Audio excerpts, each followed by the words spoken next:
and welcome to the Once and Future Authors podcast. I'm Stephanie, and I'm so thrilled to be joined by award-winning author Maureen Reid of Becoming Herself. I see she's rolling her eyes up there in her square because she only became award-winning like this morning, but it counts, and I am thrilled. We have one award on the book.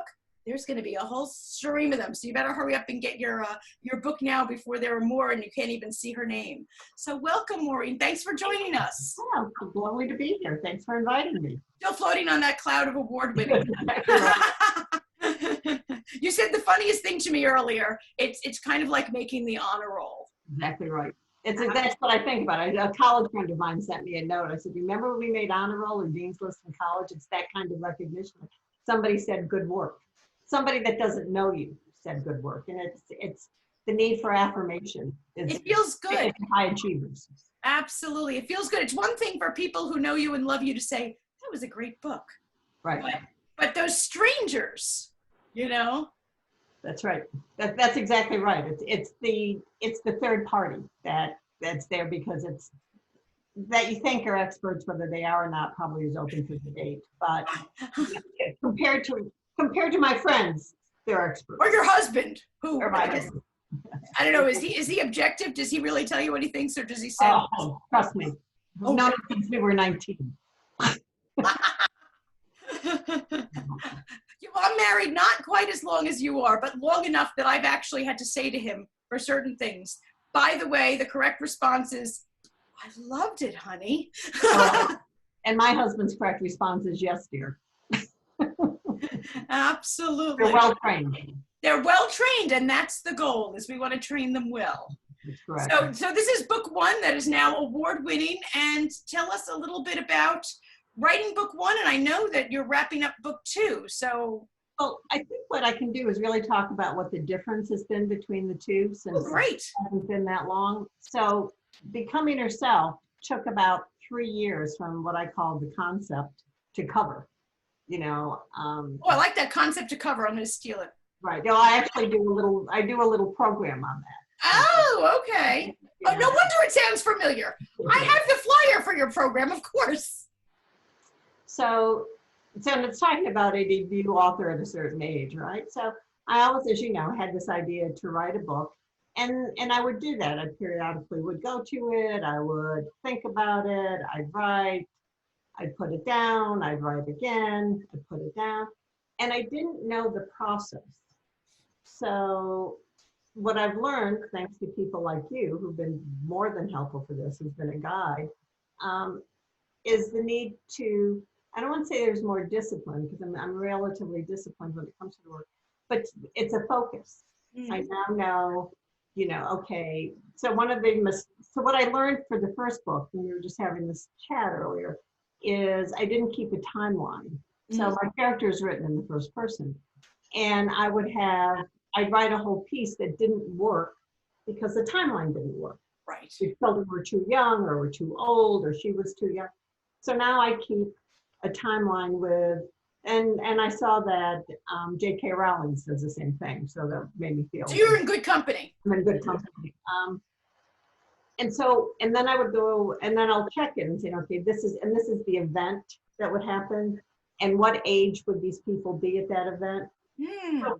So what happened between, and it's really something, particularly I think when you're writing historical fiction, which is what I do, is, okay, how old are they? For example, in this book, I'm really focusing on the Shirtwaist Triangle Factory fire. And all of the work that was done around the labor laws, particularly for women during that time. I write from, as you know, from a feminist perspective. But it's like, okay, well, how old are my characters? How old would they be? What happens at that time? Is this realistic to think that? Yes. And I think that would be one of the pieces that I would offer to a new author, particularly, is to keep track. I don't write with an outline, as some do. I think we call me a panzer. I write. Yes, you're flying by the seat of your pants. So I wrote a whole section, for example, in the new book two, on World War I, and it didn't work. And it worked in terms of timing, but it sounded more like a lecture, a history lesson. Gotcha. So you have to have somebody who does that, but the timing worked. And so I keep track of, and I go back to it all the time. Does this work? How old? What if this happens? If somebody's reverting back to, in book 2, there's a character who talks about his family coming over from Ireland. And it's around the time of the Great Hunger, or the famine, as the English call it. The Irish call it the Great Hunger. But how old would his grandfather have been? How old would this? And you have to, because readers will catch you on that. Yes. They'll say that's not the right time, or that didn't work. And so I think having learned that, it's making book number 2 became an easier process. So, and I now like having my name on a book. And I know how that. And she's got some empty bookshelves in her house. Right, and so I want, so there's more impetus to try to do that. It's like this feels, I don't want to say it feels like a job, but it's more of a focus. Right. Data. Well, I think also success breeds success. Yes.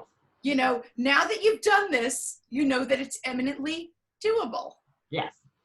So doing that second book, I love what you were saying about the timeline, especially since you are dealing with what happens in America and what happens in Ireland, right. And subsequently the rest of the world historically, that you need to make sure these things are in. You mentioned writing historical fiction, and I love those 2 words together, because fiction essentially is, you're making it up, and historical is no, you're not. Right. So tell us a little bit about that, the dichotomy between historical and fiction, and how you bridge that. Well, I can actually give you an example. As you know, the character in Becoming Herself is inspired by my grandmother, who was an Irish immigrant. That's about it. There were a couple of pieces in the book, or stories that my mother told me, but my grandmother died 12 years before I was born. So this wasn't like I wasn't at her knee hearing these stories. Right. My cousin, I have a very large extended family. So my line is being my cousin isn't an event. I mean, you're one of 27. But I was talking to my cousin when I was upstate, which is where the book is set. And she kept saying, well, is that true? Was this true? I'm going, no. Well, is that true? No. So my grandmother was not involved in the suffragette movement, but the character is very much involved in it. Right. So I think what you have to do is you have a vision. The fictional piece, I think, is the character comes alive, at least for me. Yes. And then it's like, then how would she or he, I write, my characters are women, how would they behave in this period of time? What would be going on? What would it feel like? Both books are set at the turn of the 20th century. What is it like to be a woman at a time when you couldn't vote? Right? You, in the new book, the character's name is Nell, and she gets a bicycle. And that's huge for women to be allowed to be out on their own bicycling at the turn of the 20th century. I mean, things that are, your daughter just takes, she's been riding the bike since she's been, of course, 5. Right. Right.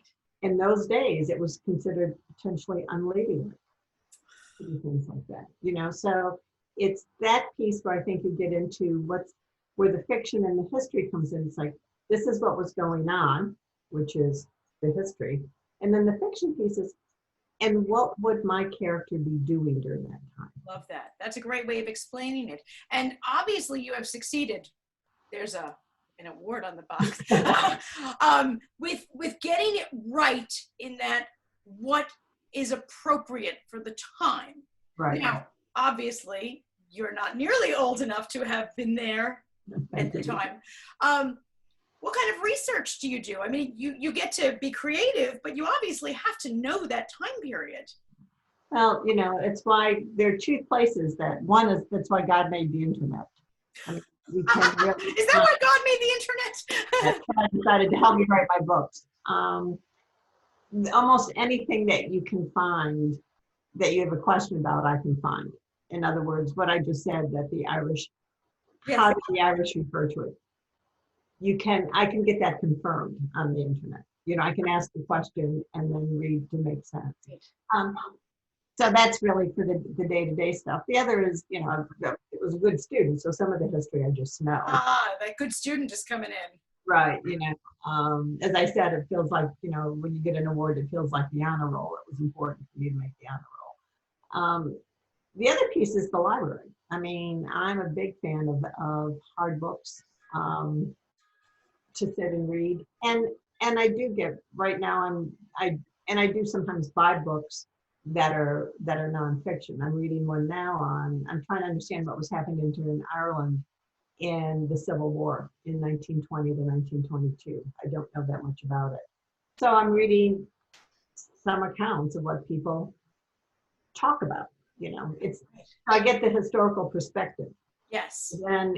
And then I write and think, okay, then again, what would my character be doing during that time? Exactly. So important, because if your character, you know, suddenly whips out a cell phone, you know, that's an obvious, you know, faux pas, but there are authors who slip up, and I would guess new authors who are just kind of dipping their toe into historical fiction forget that if you are setting something in the turn of the century, all of this that we have is not there. And you have to figure out not just the stuff, the food, the transportation, the education, the expectations, the value systems, all of those things for your characters. And the language. And I'll use the example in the new book. There's a character, and her name she's referred to as Miss Beacon. When I'm writing it, I automatically would write MS because we don't use Miss anymore. Yes. You know, so I mean, it was a conscious, nobody, you know, and it was a conscious decision. Nobody would call them that. And it was a much more formal world. So people would call themselves by their last names, where we've gotten much more casual and when we meet people in terms of how we address them. That's an interesting, just that one thing in language. And I'm sure that there are many linguistic things that they used to say then. I don't know. Was the Oxford comma more in than it is now? I've been having an Oxford comma question today, you know. Really? You know, but it is true in terms of how would people be addressed? How would what were the social norms? You know, again, in the new book, she gets a new outfit to ride a bicycle, and she shows her ankles. Yeah.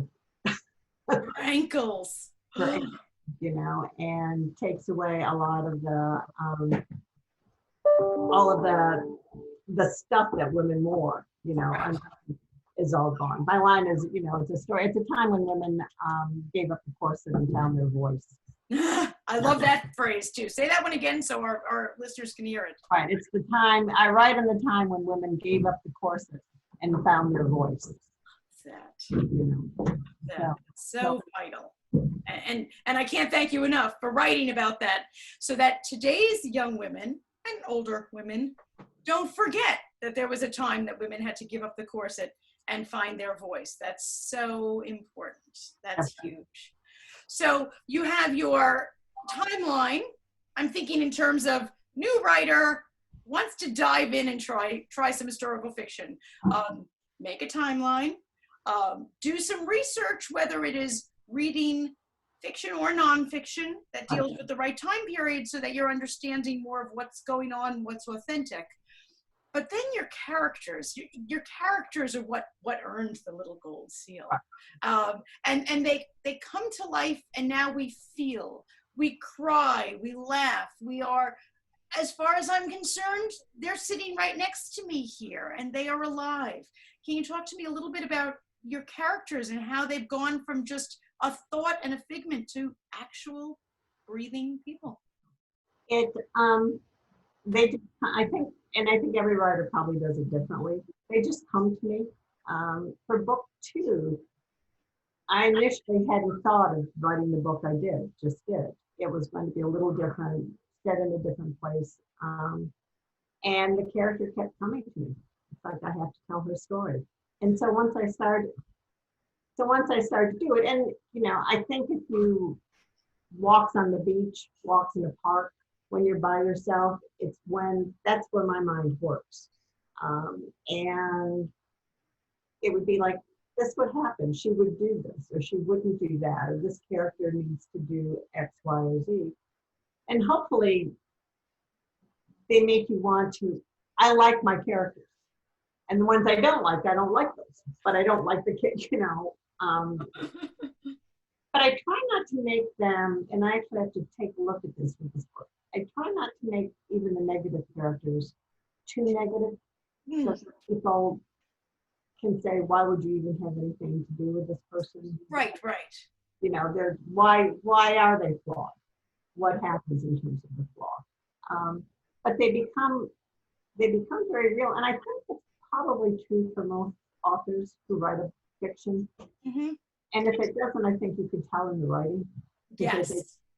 Well, I think that's what makes us want to read more, is that your heroine, for example, she's not perfect. Right. She definitely is multidimensional. There's things about her that, quite frankly, are flawed. But the bad people also are not just pure evil. Right.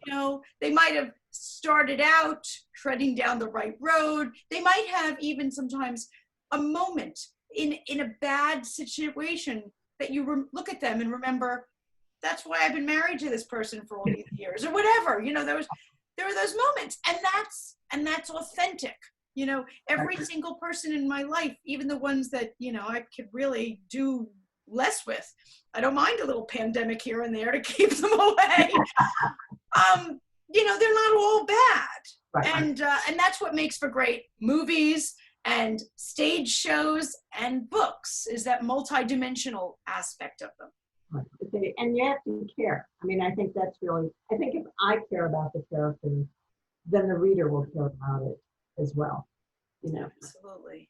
The other piece I would say to a new writer to be careful of is, and I say this more as a reader than as a writer, is I find, and this book is the new book in particular, is how does it end? I find it very unsatisfying as a reader when it sounds like the book just ended. Ooh, okay.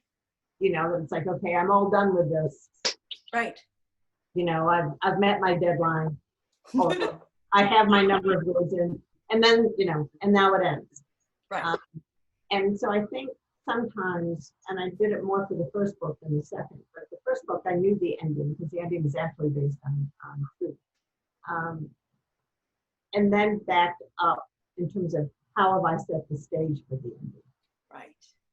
And because if not, I think the reader feels left disappointed that they're still what, it's like unsatisfied. Unsatisfied. And I would think that the ending, I jokingly say that the three hardest parts of writing a book are the beginning, getting started, the middle, keep going, and the end.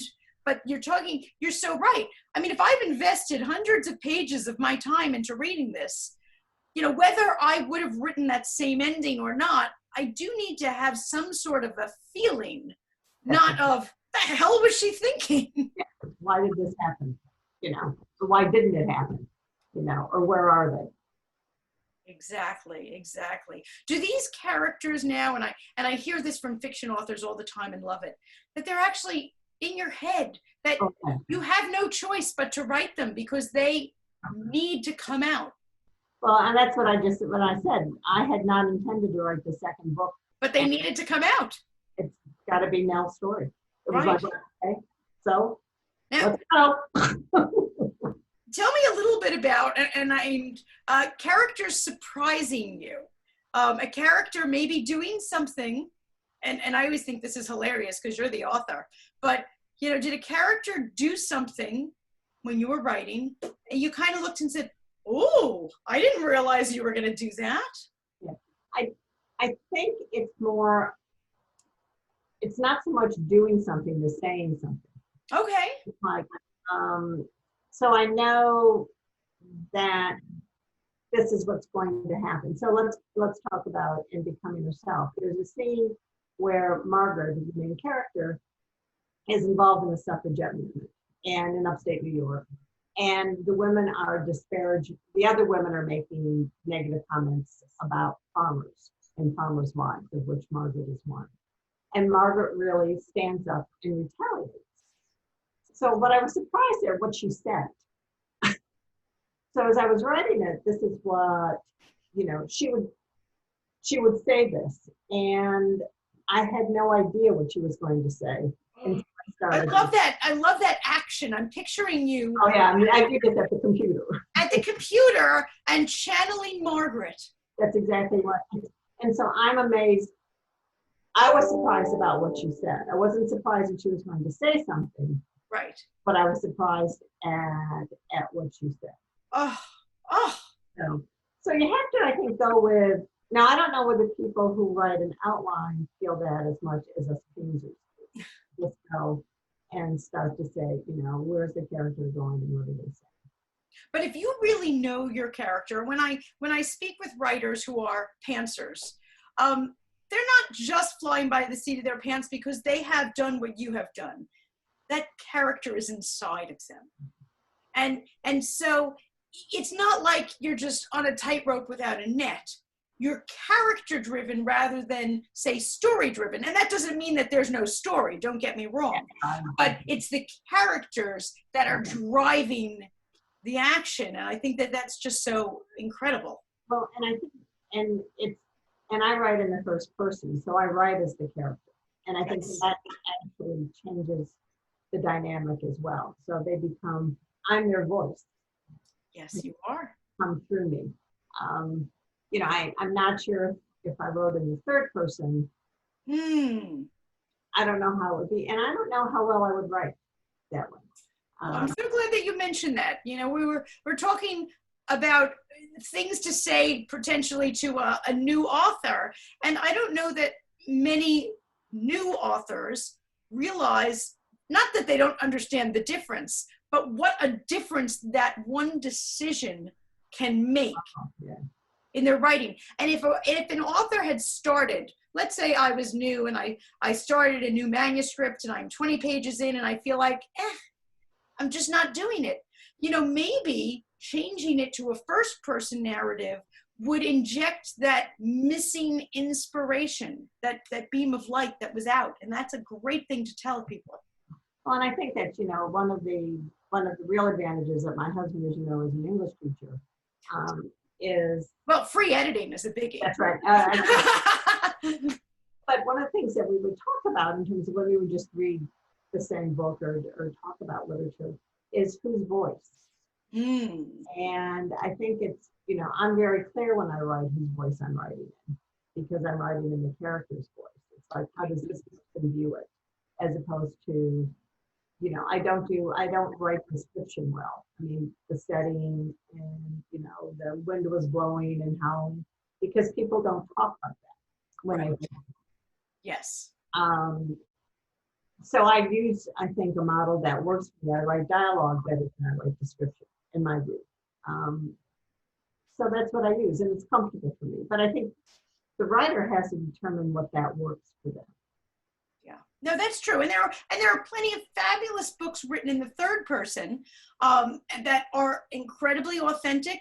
It's just one of those decisions that I'm not convinced that all new writers make intentionally. I think that people might begin their book and start writing and not even have made that as a decision, but sometimes swapping it up, kind of like the way you change what side your hair is parted on, and it gives all new, life to things. Yeah, and that's it. One of the other advice is that if it doesn't work, step away and either come back or rethink it. Now, I didn't have to do that. I don't have empty manuscripts in a drawer that didn't work for whatever reason. But, but there are times I look at something going, this doesn't, as I said, I wrote a piece on World War I for the new book. And it doesn't work. Yeah. And that's so commendable for you to realize that it didn't work. Some people hang on to every word like, well, I already invested 15 pages in this. I don't want to get rid of it. And that's a problem. Like, yeah, you might have to get rid of those 15 pages. Yeah, because it doesn't help the story. And I think that's when, and I think the other advice, and I know you will be doing this, is you do need to get it out to readers that you trust to read, to say, do you like, my line is always, do you want to turn the page? Mm, I like that. You want to find out, do you care about enough that you want to find out what's happening? You want to turn the page. And if somebody says yes, then I think we're successful. That's great advice. Great advice for our new writers. So you've got another book in the works, and then a third book, and then the next thing you know, we're gonna have 7 like J.K. Rowling. Oh yeah, no, I don't have enough time for that. But We're stuck in the house. well, and that's really, I have to tell you, I've done that and 1,000-piece jigsaw puzzles. So Oh, okay. So that's vying for your writing time there. yeah, no, I've put those away now. Enough is enough. It's like I need my dining room table back. Is what I decided. Oh yeah, well I get that. We need to, because one of these days you'll be able to fill that dining room table with people. That's right. From your lips to God's ears, right? It's gonna happen. It's gonna happen. So while we're speaking, I mean, this could be listened to for years to come, and people will listen and say, what pandemic? But for the people right now who are getting started, getting out the old, well, tell me, paper and pen, typewriter, computer, what do you use? Oh, it's the computer in me. I mean, it really becomes that's why when I start talking, my fingers start to move. But I've always felt this way. It's like when I see the words, it's almost like not, well, one, I can't read my own handwriting, so that's one. All of the nuns, from Catholic school would be appalled if they saw what had happened to it over the years. Oh, I won't tell. But it's when I start seeing the words in front of me, they create a life of their own as well. So I begin to hear them and go, and they would say this, and I can type fairly quickly. Oh, really? Yeah, I've got good keyboard skills. So good for you. I type with 2 fingers. Oh yeah, no, I can do, so I can keep up with me. Oh, good for you. For the most part. Yeah. So, that's so the Catholic school did help you with something. That's exactly right. Yeah. And I did that. I mean, my business background made the difference. I mean, I really had to do that in my profession. Right. But and that's what works for me. I mean, I've got the skills, and I just sit there and it just starts to come. And I know people. I think J.K. Rowling, you just talked about. I think she used pen and paper.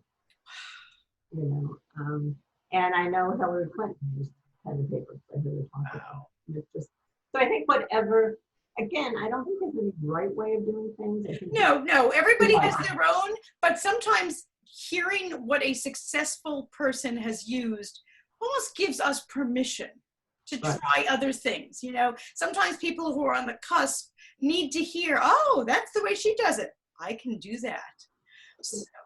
Yeah, the other thing that I got that may help, and I use this somewhat, I don't use it as much as I thought I would, but I got the microphone that you can, and it types. Now, what you find is how it doesn't always type what I thought I just said. You have to go back and edit it a fair amount. But if you're on particularly if it's like, I just want to get this down, it's a useful tool to have in your bag. Right. It might not do the whole book, but it's a useful tool. It's a useful tool. Now, are you a person who writes at the same time every day? Do you wake up and you write after your cup of coffee until noon and then nap like Hemingway? Do you write deep into the night? Do you just write when the inspiration hits? What's your schedule? Whenever I feel like it. I mean, the joy of being retired at this stage, not having that both the family responsibilities and the professional responsibilities, is that it's like, this is a good time. I find I write when I don't want to say inspired sounds a little too hokey, grandiose, but when something happens, that I need, and some of it is like, I just need to get this done, so let me get at it.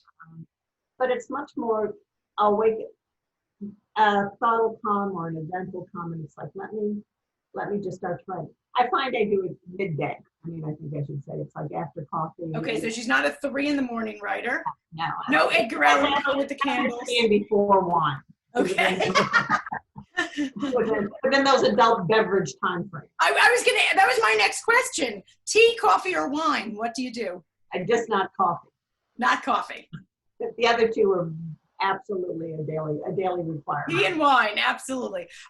Is there Irish music playing in the background? Nothing? No, I mean, it's really just, I've got a quiet office space. This is not it. And I can just sit there, and I've got sun coming in and fresh air. So it's not like it's not a cubicle. Right. And I can just start to write. And I do get lost in the writing. I mean, I can have the hours that, all of a sudden you come up and go, okay, this was major. And then by the time you proof it and read it, I think the hardest part, by the way, for a new author, for me even, is you need to keep editing your own work. So you need to read it. You need to read it when you write it. You need to read it when it's in context. And then you need to read it again. And then you need to read it again. And you need to read it and saying like, this doesn't work, or this wouldn't make sense. And you have to be, so it's good to set it down and then come back to it. So you're almost reading it, not as the author does to read it, like this. And if you pick it up that many times and read it and you hate it, that's a sign. That's right. That's definitely a sign. Well, you have been quite the inspiration. I'm sitting around waiting for book 2 because I loved your ending. And ever since the ending, I've been sitting there waiting for book 2. And now that I'm hearing that there's a book 3, I'm just clearing my reading schedule. Yes, well, we have time. Absolutely. So just tell our listeners also where they can find you and find your books and some of the things that you've been doing. That's when right. we're not locked up. They can find me on Amazon. They can find me on the typical on Goodreads. They can find me at Maureen Reid Author, which is very clever. You help me. And I think that they can, what I would suggest that a new author does is spend some time talking to people who know the business, such as yourself.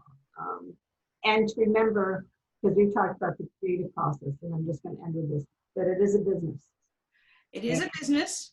And it is a marathon, not a sprint also. And that's your quote. I quote you a lot. Yeah, it is definitely a marathon. I'm thrilled that we're talking about book 3 because, book 3 sells book 1. Right. There's a process to this. And book 1, yeah, I loved it. But people start reading you when you have book 3 out. Well, and people who've read book 1 say, when is your next one coming?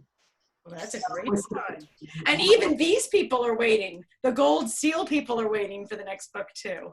So it's great fun. I'm having a good time. Well, I am delighted. And a huge inspiration to all of us, not just to write, but to have a good time. I'm all for a good time. Absolutely. It's too much work for it not to be fun. Well, especially with all that wine and tea. Well, thank you so much for joining us. And thank you for having me. And we'll have to have you back on when we get to book 2. Thank you so much. Have a great afternoon. Thank you. And happy writing to all of you. Hope you were inspired by our author today, and happy writing.